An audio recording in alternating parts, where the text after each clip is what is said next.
어제 하루 지역사회 감염자 500명 가운데 150명이 비수도권에서 나온 것으로 집계가 됐습니다.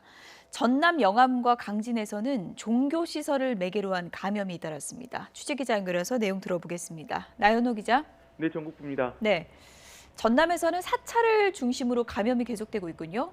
네, 그렇습니다. 전남 영암과 강진 지역인데요. 네, 지난 14일 이후 두 지역에서 확진 환자가 20명 넘게 나왔습니다.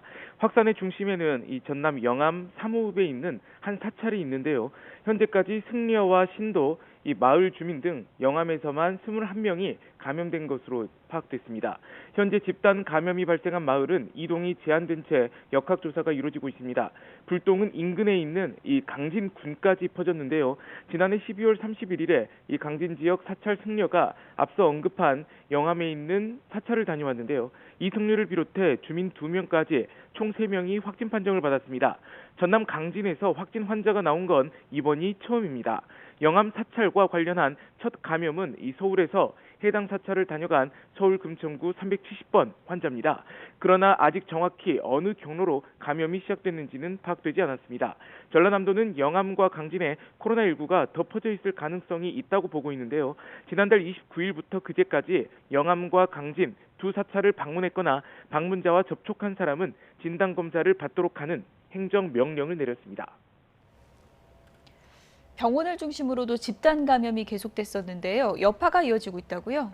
네, 그렇습니다. 광주에서는 효정 요양병원과 관련해서 어제 하루에만 8명이 추가로 확진됐는데요. 지난 2일 병원 내 첫 감염 이후 5번째 이루어진 선제 검사 결과 감염이 확인됐습니다. 이곳 효정 요양병원과 관련해 현재까지 입원 환자 99명, 이 직원 32명을 포함해 총 146명이 감염된 것으로 집계됐습니다. 전북 순창 요양병원과 관련한 감염도 이어지고 있습니다. 병동 입원 환자 등 6명이 추가로 감염된 것으로 파악됐는데요. 현재까지 순창 요양병원 관련 확진자는 108명으로 늘어났습니다. 강원도 동해에서도 이 확진자 10명이 추가로 나왔습니다. 이 가운데 9명은 자가격리를 하던 중으로 이 가족 간 감염된 것으로 파악됐습니다. 이런 가운데 대구시는 자체적으로 일부 방역 조치를 완화해서 논란입니다. 일부 다중이용시설 영업시간을 정부 방침보다 2시간 늘리고 이 유흥시설 영업도 가능하게 했는데요.